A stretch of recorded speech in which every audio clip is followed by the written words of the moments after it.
Hi BookTube, it's Peg. I am at the History Shelf tonight and I wanted to talk to you about some of my reflections and thoughts on the 3-episode miniseries of Grant that recently aired on the History Channel, which ended last night, as well as show you some of the new books that I have accrued over the last, a couple weeks. A couple I'm really excited to show you. Let's just dive in to the Grant miniseries that began Monday night. And, I was just kind of writing down a few thoughts. Overall, I thought it was a really great series. Obviously, they had to condense a lot of this man's life into 3 2-hour episodes. But mind you, the episodes had a lot of commercial breaks. So I'm guessing out of 6 hours of programming that we probably got maybe 4.5. Maybe not quite 4.5. So a lot of commercial breaks. Very short amount of time spent on Grant's early life. Obviously, I mean it was, but they did focus on his troubles with finding work, his alcoholism, at least when he was stationed out west. As Martine said, they really glowed up the Julia, the Julia Grant in these episodes. But by all intents and purposes, they had a really touching love story. Those two really loved each other for the entirety of their lives. But anyway, then they focused on the Mexican-American War, which I thought was great. I was hoping that they would somehow be able to reenact Grant's famous skill at being a horseman through what he was known to have done, which he rode side saddle using the horse as a shield to deliver ammunition. And they found a stuntman who was able to do that. So everyone got to see how Grant was just rocking it on that horse, man. He just, what can I say? I think he's my guy, as you know. So, they cover the Mexican-American War. They seem to really move things along at a really fast clip. I also have to say I liked the diversity of the commentary, the folks who were providing commentary. You had a nice wide range of historians, writers, former military. Who else? I'm forgetting someone. Like park rangers, people who actually work at the scenes of the battlefield and really know about, the battles and what went on there. So like park rangers, preservationists. I think they had the CEO of the American Civil War Museum. I think that was her organization. And it was a diverse, I thought it was a diverse cast. It was a nice mix of men, women, different races, backgrounds. So, as the series was going along, I would, check out Twitter and just see what people were tweeting about. Now, there are a lot of historians out there that were critiquing it all the way.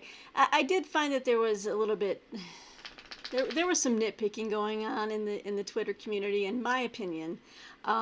You can't really expect a very limited show with commercials to have everything in it. And I think these folks knew that, but everyone has their pet thing, like they didn't spend enough time on this. They should have talked about this, And granted, there, a lot of the points that folks were making were good, but like one of the things I saw on Twitter was, oh, now we're moving into, the battle sequences, and of course you see no women historians speaking, and I didn't think that was calculated. I didn't get that feeling. And if there was a woman who was a military historian that wanted to speak to some of the battle sequences, I would, I'm sure she would have been included. But that's just my opinion. I don't think it was any type of intentional, overlooking of a diverse voice to speak to battle sequences. I just think that the historians that they had, um, that men and women were speaking at different times, and I just don't think that that part was, we needed to nitpick that. Um, the other part, or the other thing on Twitter that I saw was, um, and at first I had noticed this too. I'm like, oh, they have David Petraeus speaking on in this series, and obviously we know some of the story around him, but they were nitpicking it on Twitter, saying, well, since when is David Petraeus a historian, a Civil War historian? And my perspective is, as a former military person, I think that's a valid. I think it's good to have a diverse set of views that are not just restricted to PhD historians. I think it's good to have this. Grant was a military man. Why not have military people who have studied him and his campaigns and have actually been in the military, make those correlations between Grant's abilities, his tactics, his strategies.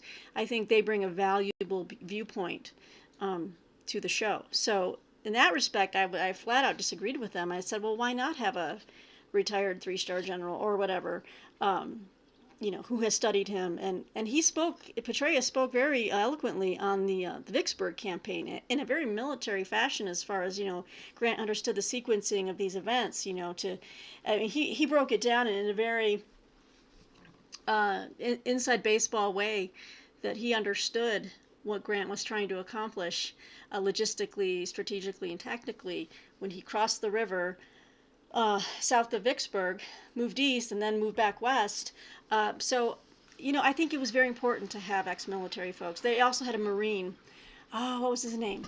It was Donald something, but kind of a little bald guy there. He was really good. I really enjoyed his commentary. So they brought a diverse range of folks in to comment. They even had the writer Ta-Nehisi Coates. He was in there talking at different points about Grant, and what I thought was really wonderfully brought to people's attention, maybe anyone who's never really been familiar with Grant before, is that they stressed his humble beginnings, and the fact that this man had failed a lot in his early life and overcame so many things. And the beginning sequence was I really enjoyed it. They played it over at every beginning episode. It was like, Grant has been called many things, and they flip through all his photos, and the voiceover is like, he's been called many things, the greatest general of the American history, the man who brought the peace, or this and that, or he's a butcher, he's an alcoholic, and all this kind of stuff, and or he was a general that got lucky. And then they cut to this woman who is she was awesome, wasn't she? She's the CEO, I think, of the American Civil War Museum. Yep. I should get her name, and I'll try to put that below in the comments. And she goes, Grant was anything but lucky, meaning he had to fight for everything he got in life, and he failed a lot, and it wasn't luck that took him where he was, So, and that kind of ties into the ending, which I will get to at the end of my thoughts, which I loved how they wrapped up the entire story about why is this man relevant, and why he should be relevant today, especially in light of everything that is going on in the world right now and in this country, which is despicable. And frankly, it just goes to show you, in many ways, the Civil War has never really ended. We still fight it every day. Forces of it. Do you know what I'm saying? Without trying to be overly graphic. But there's an element that is still out there. Anyway. So let's see. So yeah, the commercials took up a lot of time, but I did appreciate how they tended to ease into the commercials with little spots, like little spot takes of Grant's cottage in New York, upper New York, where he wrote his memoirs as he was dying and where he died. So you would actually have a little spot piece on American Preservation Society, or they're talking about how they keep open the cottage and people visit, and This portion of Grant's room is exactly the same. It hasn't been touched since the day he died. This is still the medicine jar that was used that has his medicine in it. That was fascinating. So little things like that I really appreciated. Um, some of the reenactments, though, obviously, and sitting with someone, with Martine, who she said she has, picked up more on the Civil War stuff just by osmosis, by living with me and hearing me talk about it, or seeing my books and seeing the things that I watch. Um, but certain scenes, I'd have to say that never happened, or this conversation with this person didn't happen, or if it did, this is probably highly dramatized. Such as the one that stood out to me was the scene. It was in last night's episode where they're at Cold Harbor, and there's an iconic photo of Grant. Let me see if I can find it for you, leaning on the tree at Cold Harbor. Um, and I'll just keep talking as I kind of look for it. But and there's a reporter there saying, well, asking him questions as the photographer is staging the photograph, and like Grant's leaning up against a tree while this guy's talking to him. I'm like, I really highly doubt that. Um, Little things like that, I was just like, probably not. But then they have beautiful moments of staging like pre-battle scenes. Even Martine was like, that's very artistic. It's like a painting the way they're all standing there. And your response was, that guy's posing. And I said, that guy's posing. But it was, it has that power to move. And I can't find it right now, but you know what I'm talking about. I look up the Cold Harbor photo of Tree and Grant. Grant on the tree. Anyway, so little scenes like that I thought were kind of hokey. Again, I'm going to say that the guy who played both the young and the older Grant, or the Grant through most of it, I thought did a great job. Did you find out the name of that actor? I thought you were looking him up. Salinger. Justin Salinger, I think. Okay. Well, and the young West Point Grant, I thought he had that very soulful, kind of quiet face, just like the young Grant did. I think they did a great job of casting most of the. Yeah, Justin Salinger. Justin Salinger played Grant. Yeah, I think he did a great job. I know someone else mentioned that the guy that played Lincoln, he had the great high tinny voice. Yeah, that was John, I think, who mentioned that. And so overall, I think it was a great series. They really had to rush, unfortunately. I think they spent most of the time on the battles. Um, but boy, how do you condense such a full life into 4 hours, or however it ended up being? Um, but still, they had a lot of. Let's see. I'm going to show you some of the historians that were there. The main guy that they were using was, of course, the latest biographer of Grant was his Ron Chernow's book, right? So he figured prominently. But so did another biographer, and I really enjoyed this woman's book on this historian's book on Grant. It's much smaller, and it kind of took it from a more targeted angle. But I really enjoyed this one. And I highly recommend this book to anyone who's interested in Grant or Civil War. This is U.S. Grant, American Hero, American Myth, and this is by Joan Waugh. She was in the series, and I loved seeing her there. This was a fantastic book. As you can see, much smaller, so it's not like a huge cradle to grave. It is, but it's mostly targeted on the hero, on the myth, on all of the iconography and all the things that surrounded Grant. I'm trying to think of some of the others in there. There's quite a few, but again, they were interviewing people, park rangers. Let's see, the Battle of the Crater was interesting, I thought. Shiloh gave me chills because that was the first major battle of Grant's career, like big time, where he faced people couldn't handle the slaughter that occurred there, and Halleck removed him and had him go do other things. And so people weren't quite ready for what the Civil War was about to unleash and on their heads, and but that they realized pretty soon that that's what they had to do to conquer the South. So yeah, the moment with Sherman, um, like Grant, we've had the devil's own day, haven't we? And Grant said, "Yep, lick him tomorrow, though," and that was his personality. It was eternally optimistic, and he persevered. Um, and I loved there was a point during the third episode, I think it was the third, maybe it was the end of the second, where they talked about the losses that Grant took uh, in the Overland Campaign. Wilderness, Spotsylvania, North Anna, the Petersburg battles, um, and that he lost upwards of 55,000 men. And Lee lost around 35,000. And that was half of his force. But he was never called a butcher, just Grant. Now, why is that? Okay, so that's where we're heading in this conversation right now. Towards the end of the final episode, as they're talking about how Grant, it moves into his presidency, it covers his work, trying to, blot out the KKK, and it's just another reason to like the man. I think it was a huge mistake to pull the troops out of the South.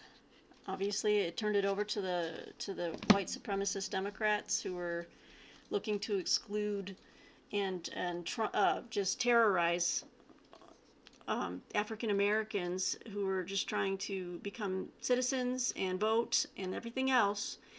I think our troops should have been there. Should have stayed there. So pulling the troops out and the end of Reconstruction was a nightmare. It's a disaster. And then they talk about how he lost his money in that stock market portfolio. They got a pyramid scheme. Some guy just ran off with all of their money because Grant was so trusting. He never thought that he was so honest. He just didn't think anyone would everyone was just as honest as he was, which you think is a strength, but in this world it can be a weakness. And being that gullible was not a good idea. Not a good idea, but that was in his character, and it brought him to, the edge of bankruptcy. So he had to rush against the throat cancer he had from all those cigars he smoked. You sure did smoke a lot. And he smoked a lot of cigars, upwards of 20, 30 a day during the Civil War. So kids, hey, don't smoke. How about that? And I think that was his last heroic battle, was just the will to fight through and finish those memoirs and to leave his wife and children with money to live. And so that was amazing to see. That was moving. But at the end, so after he died, and they showed just the outpouring of grief and how the country honored him in death. This tanner's son, right, from, was it Ohio? I think it was Ohio. And they said at the time of Grant's death, because after his presidency, he went on a 2-year world tour, and people, like hundreds of thousands of people, he was popular. People knew this man. Had a wonderful 2-year world tour, came back, and so at the time of his death, he was the most well-known and most popular name in the world, really, and especially in our country. But then at the end, they start to talk about, well, what happened? Why is he? But something happened. His name was on everyone's lips, and he died in 1885. Well, what started to change in the early 20th century? Well, it's called the Lost Cause School of Thought. And essentially, it was a handful of Southerners who, ex-Confederates, as well as historians who were kind of weaned on that, who grew up hearing, from these veterans. At the end of this, they're making the case that it was the lost cause kind of sprang from a sense of we can't justify our sacrifices. the blood we shed on the battlefield, in the service of saving slavery. That's that's not no bueno. That's no good. That's not a kosher reason anymore. No, we have to make it into. It was about states' rights.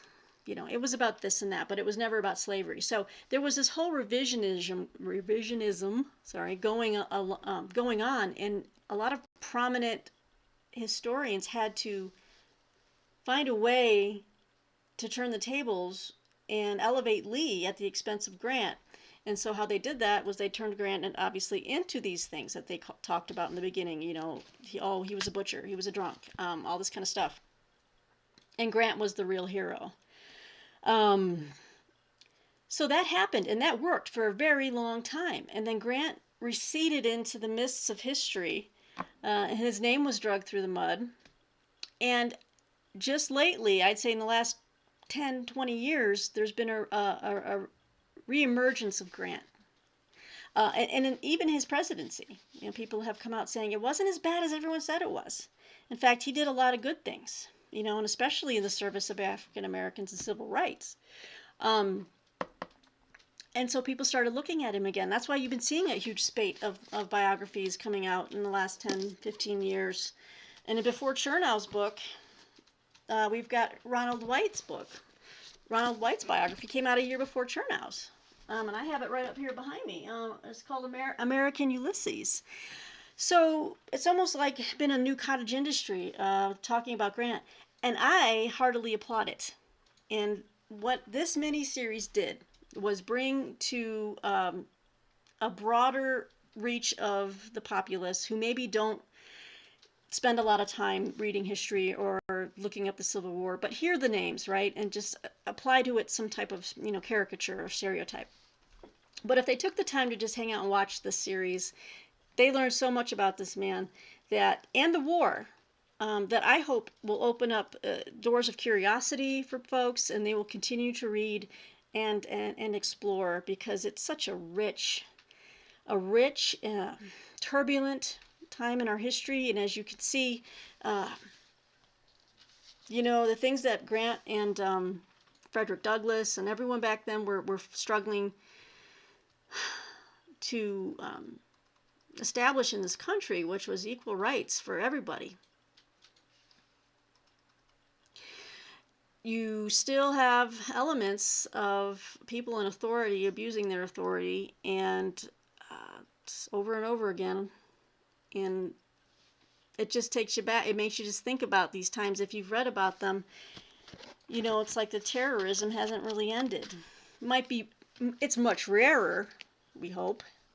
It's more insidious. It's more insidious. Thank you, Martine. She's always there to find the right word. It's like they know that it's wrong, and so therefore they hide it. They're sneakier about it, but it hasn't gone away. Yeah, hasn't gone away. People have just learned to be more sneaky about it. And now they don't have to be sneaky anymore. Well, let's hope that we can change that in this next election. But I really encourage everyone. Maybe if it's coming, hopefully maybe they'll post the series on the History Channel website. I don't know. Hopefully many of you do have cable. You could check it out. But when it comes available, please watch it. It was a great story. There were many times where I felt, and this is the softie in me, but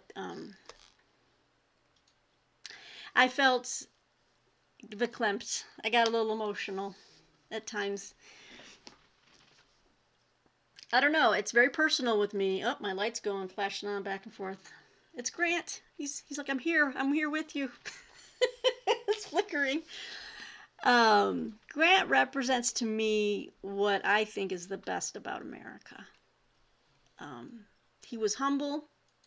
He failed a lot.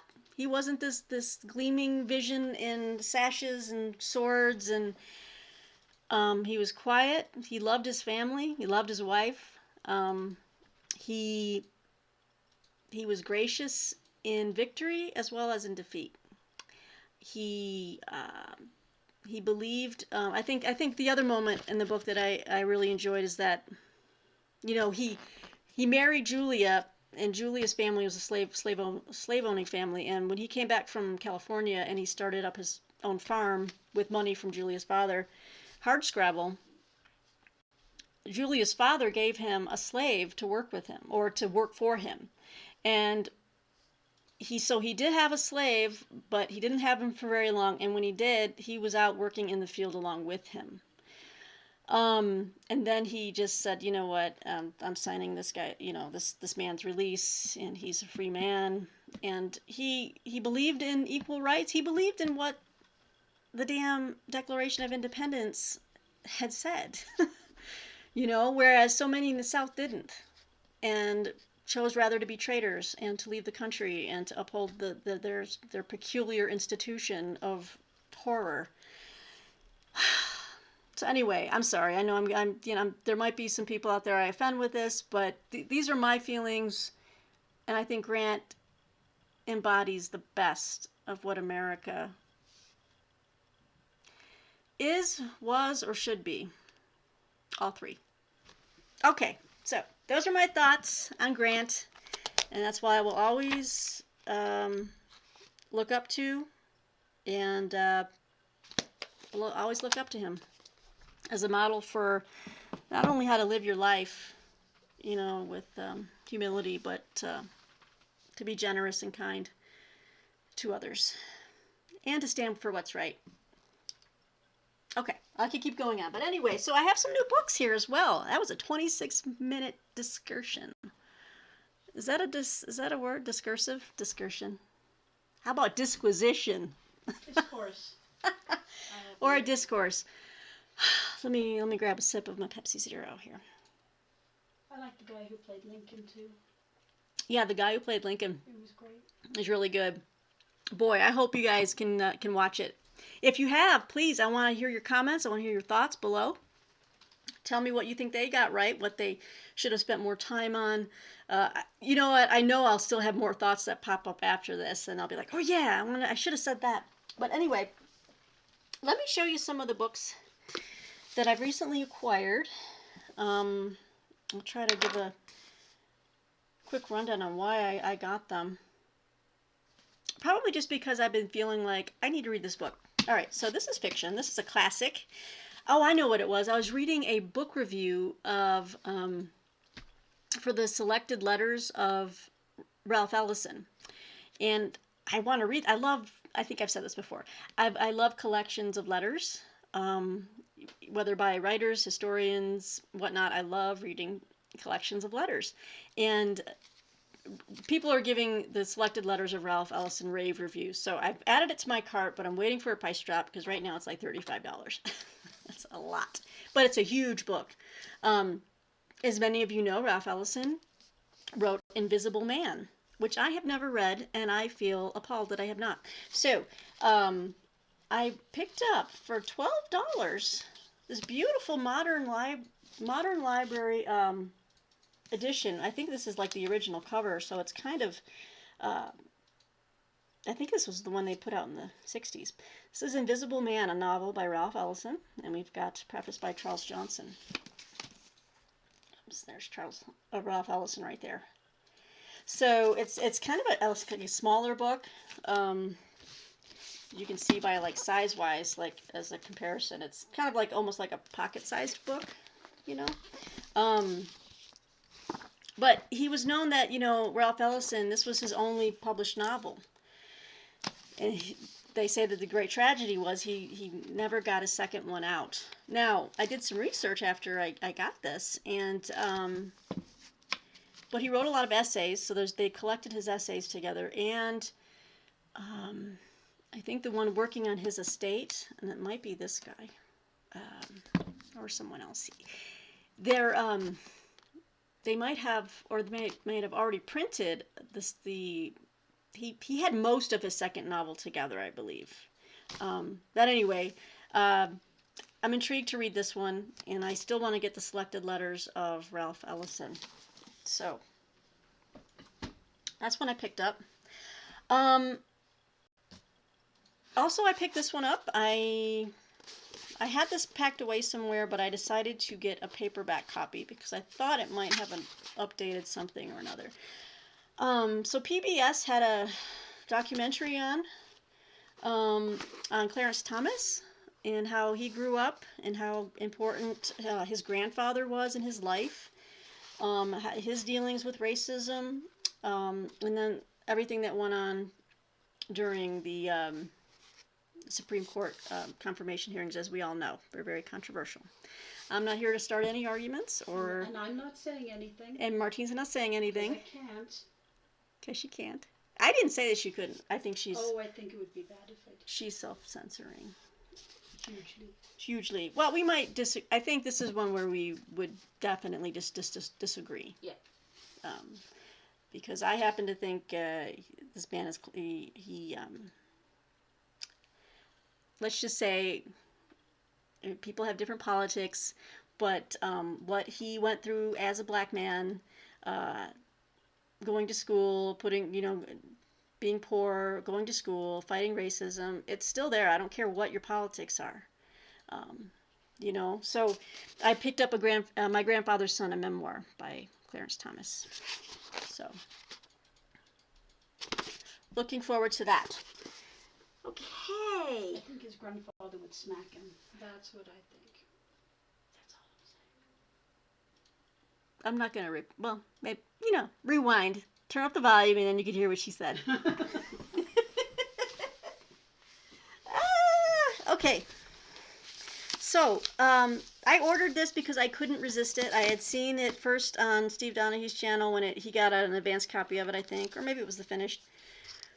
But yes, this is timely with the pandemic, and I love Lawrence Wright's work. He wrote the Looming Tower, Going Clear, the fabulous book on Scientology, which was made into an even more fabulous HBO documentary.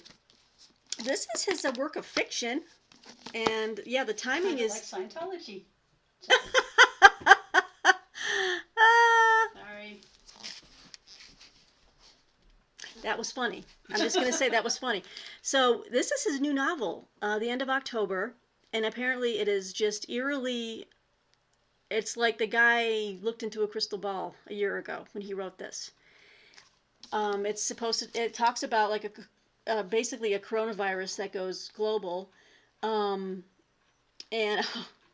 it's about. I'll just read it. I'm sure you've probably, if you're also watching Steve Donahue's channel, I'm sure you've already heard the premise of this, but it's about a mysterious killer virus bringing the world to its knees. At an internment camp in Indonesia, 47 people are pronounced dead with acute hemorrhagic fever. When epidemiologist Henry Parsons travels there on behalf of the World Health Organization to investigate, what he finds will have staggering repercussions. At the same time, halfway across the globe, the Deputy Director of U.S. Homeland Security scrambles to mount a response to the rapidly spreading pandemic leapfrogging around the world, which she believes may be the result of an act of biowarfare. And a rogue experimenter in man-made diseases is preparing his own terrifying solution. Like Henry travels from Indonesia to Saudi Arabia to his home base at the CDC in Atlanta, searching for a cure and for the origins of this seemingly unknowable disease. So it's a thriller.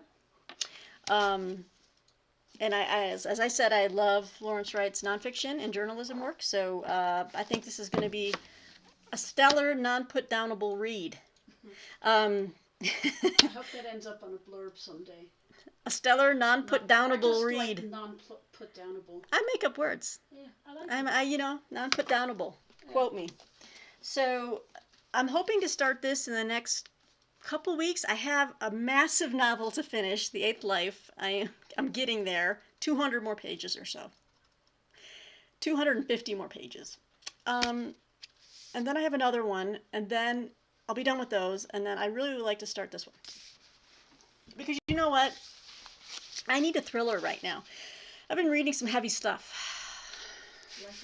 Life isn't thrilling enough for you? Life is thrilling enough for me. Okay, so then I bought this book when I read an article in the National Review. It was an older issue, like maybe it's a few weeks older. It was a profile of this writer who lives in Mexico. He's a Mexican writer. His name's Enrique Krauze. And he they were just kind of detailing his thoughts on current politics in Mexico, and they referred to some of his works that he has written. And since he's a historian, I had to look this up because it was a really good article. And he wrote a huge like biography of Mexico, or a history of Mexico, called Mexico: Biography of Power, a history of modern Mexico, 1810 to 1996. And this is translated, so it was originally written in the native language, in his native language. And so yes, so this is a work of translation. But I'm reading 1491 with Lukács and Petraeus, and that's talking about the pre-Columbian world, and we're looking a lot at Central America, Mexico, South America. And so it's making me look at this hemisphere a little bit more, as far as, I want to study this part of the world now for a little while, because as I've told you guys, I really do enjoy studying different countries and their histories. Russian history is huge with me, but lately and I just finished a book on Colombia, and their history kind of ties in to what was going on in Mexico as well. So I don't know. I'm on a kick with like South American and Central American and Mexico studies. So I ordered another book by this guy that should be here next week, and it's about a book he wrote about I think Venezuela. So I'm kind of rounding out my books in that category. This I ordered used, and it's in fabulous condition, used like new. This is one of those happy stories, Andrew B. where I ordered it used like new on Amazon, and it wasn't a disaster. I have to say, yeah, your video recently of what that book you paid $99 for, and all that garbage in it, I can't even imagine why that guy would ever charge you a restocking fee. That's heresy. What's she gonna do? But that one I had a happy ending. Okay. Whew. Okay, so then these were from publishers, you guys. I'm very excited. Let's see, the folks at Bloomsbury Academic sent me, because I said, yes, I am interested in this. This is The Hour of Fate, Theodore Roosevelt, J.P. Morgan, and the Battle to Transform American Capitalism. This is a new release. This came out May 5th. This is by Susan Burfield. This is a riveting narrative of Wall Street buccaneering, political intrigue, and two of American history's most colossal characters struggling for mastery in an era of social upheaval and rampant inequality.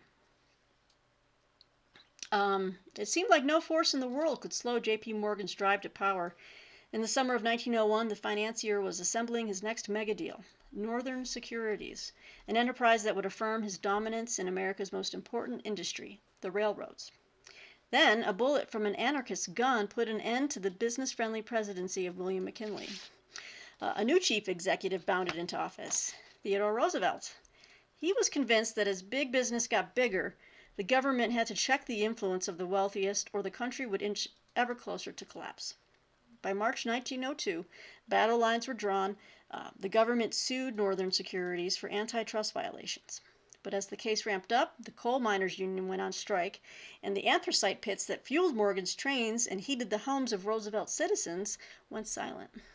With millions of dollars on the line, winter bearing down, and revolution in the air, it was a crisis that neither man alone could solve.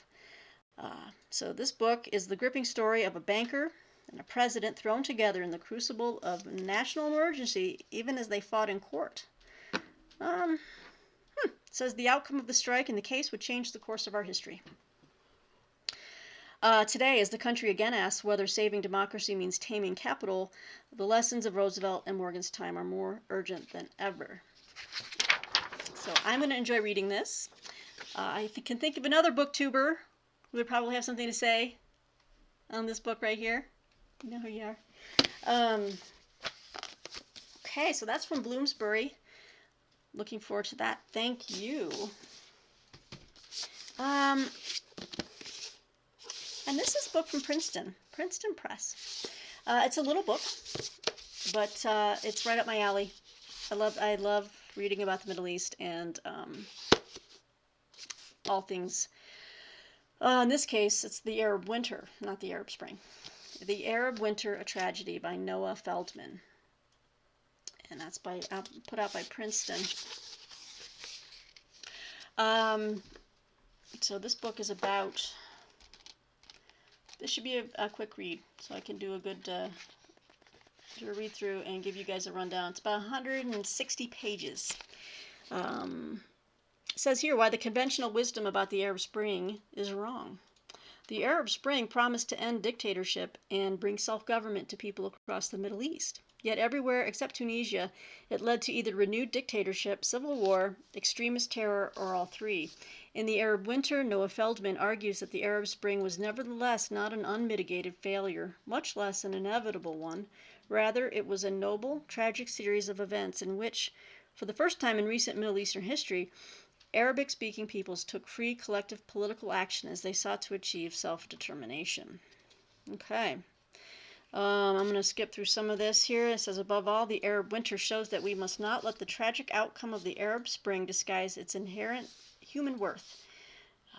People whose political lives had been determined from the outset tried and for a time succeeded in making politics for themselves.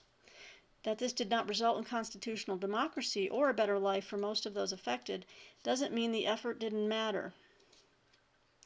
To the contrary, it matters for history, and it matters for the future.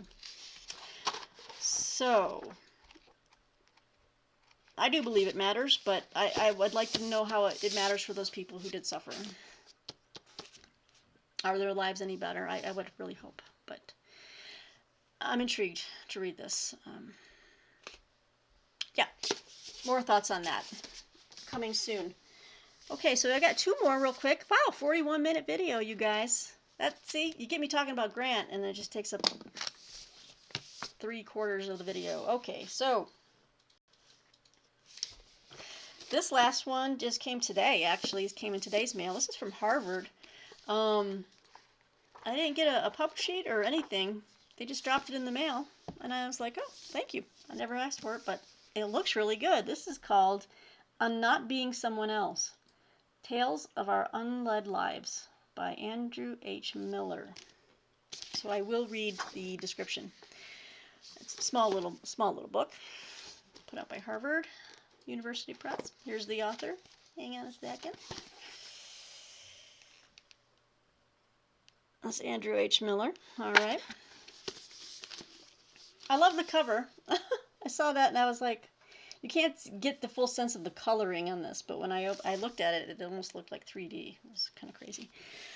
So the synopsis here is, we each live one life, formed by paths taken and untaken. Choosing a job, getting married, deciding on a place to live, or whether to have children. Every decision precludes another. But what if you'd gone the other way? It can be a seductive thought, even a haunting one. Andrew H. Miller illuminates this theme of modern culture, the allure of the alternate self. From Robert Frost to Sharon Olds, Virginia Woolf to Ian McEwan, Jane Hirschfield to Carl Dennis, storytellers of every stripe write of the lives we didn't have. What forces encourage us to think this way about ourselves, and to identify with fictional and poetic voices speaking from the shadows of what might have been. Not only poets and novelists, but psychologists and philosophers have much to say on this question. Miller finds wisdom in all these sources, revealing the beauty, the power, and the struggle of our unled lives. In an elegant and provocative rumination, he lingers with other selves, listening to what they say. Peering down the path not taken can be frightening, but it has its rewards. Not being someone else offers the balm that when we confront our imaginary selves, we discover who we are. That's enigmatic. That's intriguing. So thank you, Harvard. I look forward to digging into this. It's a small little volume. It's got some interest. Oh yeah, got some good footnotes in here. Got some good bibliography. About 180 pages. So yeah, should be a pretty good read. All right, guys. So that is my most recent. Oh no, I'm sorry. How could I forget? I've got this. Now this one I ordered. as you know, I have mentioned Jeff Shara on this channel. He has written lots of different military history fiction and is the son of Michael Shara of the Killer Angels fame. I love Jeff Shara. I think he's a great guy. I have saved on my DVR his book TV 3-hour interview. What a nice man. He returns everyone's emails. You know, people write to him and ask him questions on his email site or his email address, which he puts on his website. Just check out jeffshara.com. And he says it'll take him a little while, but he replies to everyone, and he replied to me. He's just a really nice guy. And this is his latest novel, and I've been waiting for it. At first, I knew he was working on a Cuban Missile story, but apparently it didn't work out because it just wasn't. It wouldn't translate well into a novel of like. It would have been less. It would have been very diplomatic, like the inner workings of the State Department and all this kind of stuff. And he decided that really wasn't going to be page turning stuff. So he turned to Pearl Harbor, and this is his new book, you guys. I encourage all of you to go get it. To Wake the Giant, a novel of Pearl Harbor, Jeff Shara. It's a great cover. It's a really great cover. And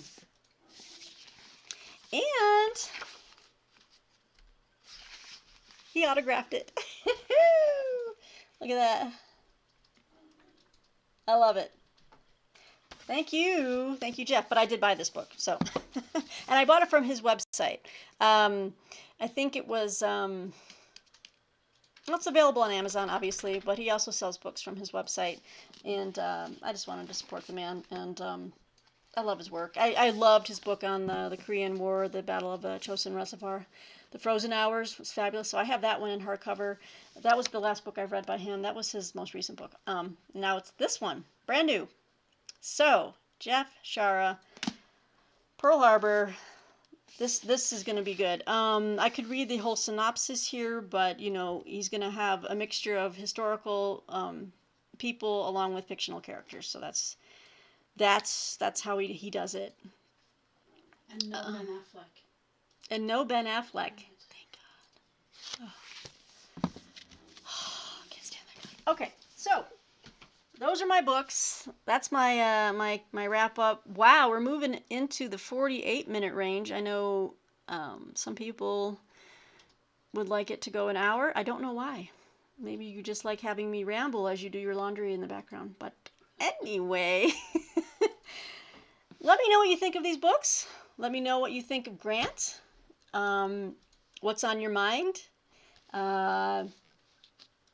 If you're hopefully no one's offended by anything I've said. But you know what? Life is offensive. We all get offended at things. I'm not easily offended. So the thing that I've said before is I'm easily offended by... Wait, no. I'm offended by people who are easily offended. So don't offend me. No, seriously. Yeah, it's my channel. These are my thoughts. And thank you for just watching and commenting, and thanks for subscribing. Let's see. I'm working on a lot of books, so I hope to have some things to review for you guys soon. More videos to come. I always find something to talk about here at the History Shelf. So you guys have a great Thursday night, and I'm sure I'll be talking to you again this weekend. Until then, bye.